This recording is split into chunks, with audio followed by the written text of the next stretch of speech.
So before we start, let's define what teamwork actually means.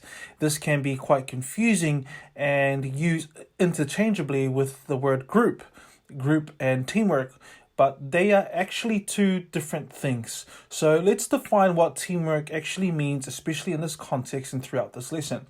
So this is a definition from Understanding Management, 9th edition, by Richard L. Daft and Dorothy Markick. Now, their definition of teamwork is this.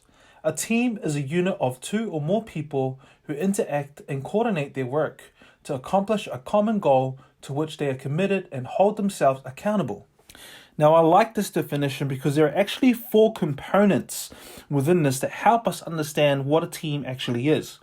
So one of them is that a team has to consist of 2 or more people for it to be a team, right? You can't just be one person and call yourself a team. So there has to be 2 or more people. Second, people in a team, they have regular interaction, right? So people who do not interact, for example, if you're just standing in line at a lunch counter or a McDonald's with other people, or just riding in an elevator with other people, that is not a team. So there has to be regular interactions between people, especially in regards and relation to the purpose and existence of that team in the first place. Third, people in a team share a performance goal or common goal. Now, whether that is to design a new smartphone, build an engine, or, complete a class project, okay? So they share some sort of performance goal. Fourth, people in a team are committed to the goal. They hold themselves mutually accountable for performance. Okay? Now, those are the 4 components which I believe make up the definition of what a team is. Now, again, although a team is a group of people, these 2 terms, group and teams, are not interchangeable, okay? So, an employer or a teacher or a coach can put together a group of people but never build a team, right? The team concept or the idea of a team implies that, there is a sense of shared mission and a collective responsibility. Now we are going to look at the 5 stages of team development, which is a model that was developed by a psychologist named Bruce Tuckman in 1965.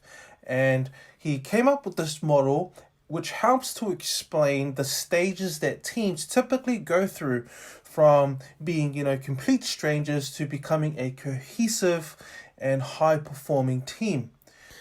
Now, a good example would probably be to reflect on your own experience and try to recall a time, when you were a member of a new team.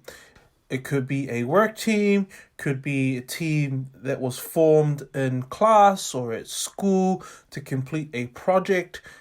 Now, as you think of that, think about the process that you guys went through. Over time, the team would have changed. In the beginning, team members had to get to know each other, right? No one really knew each other. Then you had to establish roles, who's doing what.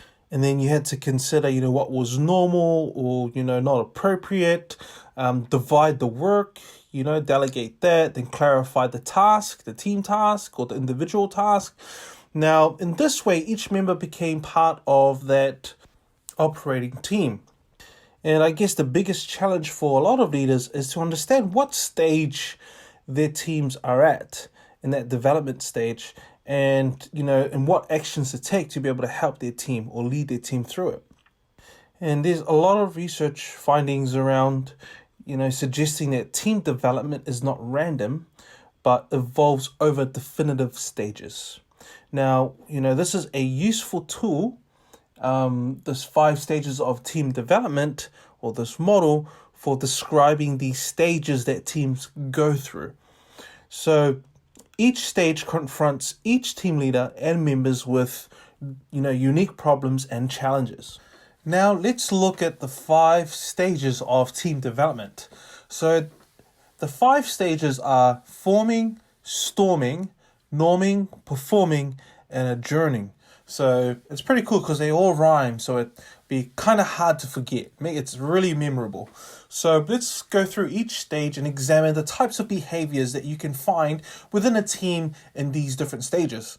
Now, the forming stage of development is a period of orientation and getting acquainted, getting to know each other.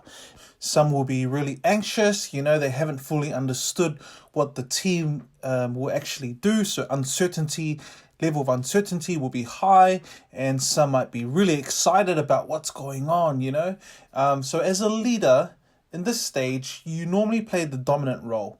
So, more of an autocratic role. A lot of the members will accept whatever power or authority is offered, whether it be formal or informal leaders. So, during this initial stage, members are concerned, about things such as, what is expected of me, what behavior is acceptable, and, will I fit in? Now, during the forming stage, the team leader should provide time for members to get to know each other and to encourage them to engage in informal social discussions, breaking the ice. Now, the storming stage. During this stage, individual people, their personalities start to emerge. Some people become more assertive in clarifying, their roles. What am I supposed to do? So they're going to ask a lot of questions, be quite forward. This stage is also marked by conflict and disagreement. People may disagree over their perceptions of the team's goals or how to achieve that team goal. Typically, you'll also see signs of, members starting to compete for positions. Then you may even see coalition groups or, little subgroups form, based on common interests, etc. So unless teams can successfully move beyond the storming stage, they might get trapped or bogged down and never be able to achieve high performance. Now, during the storming stage, the team leader should really encourage, participation by each individual, and members should, propose ideas and be able to disagree with one another. Conflict can be a good thing as well, and to be able to work through those uncertainties and conflicting perceptions about those team tasks and goals to be able to achieve a better outcome for the team. Now we move on to the norming stage. Now, during the norming stage, conflict is resolved. There is team harmony. People are starting to get along. Unity starts to emerge. And then there will be a consensus, typically, that develops around who has the power, who the leaders are, what the members' roles are. And so, members come to accept and understand, each other's differences, and their differences are resolved, and they're able to embrace that and work with it and develop a sense of team cohesion.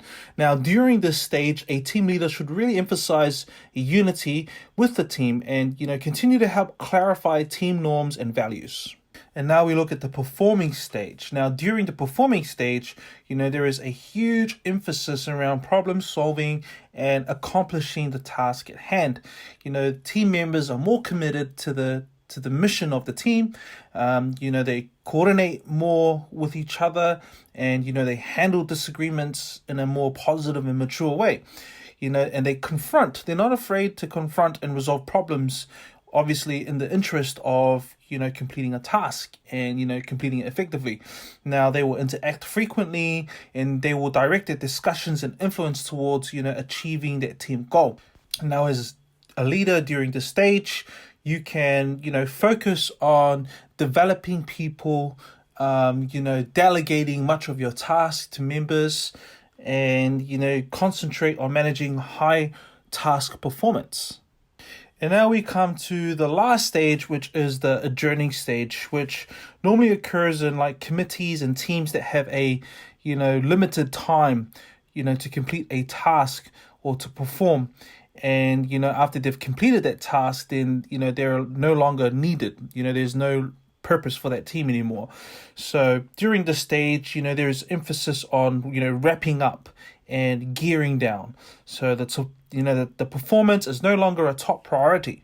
Now members, some members in this stage, adjourning stage, might find it difficult, especially if they've developed close working relationships with, with colleagues, and and especially if their future looks a little bit uncertain, like they don't know what the next step is. So, in other words, a lot of people will feel heightened emotionally, a strong sense of cohesiveness because they've worked really well together and they've gotten to know each other over that period of time. And, some might even feel a little bit depressed or regret over, the disbanding of the team. So, a leader at this stage can help or, signify the team's disbanding with a ritual or ceremony, or perhaps giving out plaques and awards. And this will be a nice way to kind of signify closure or completeness.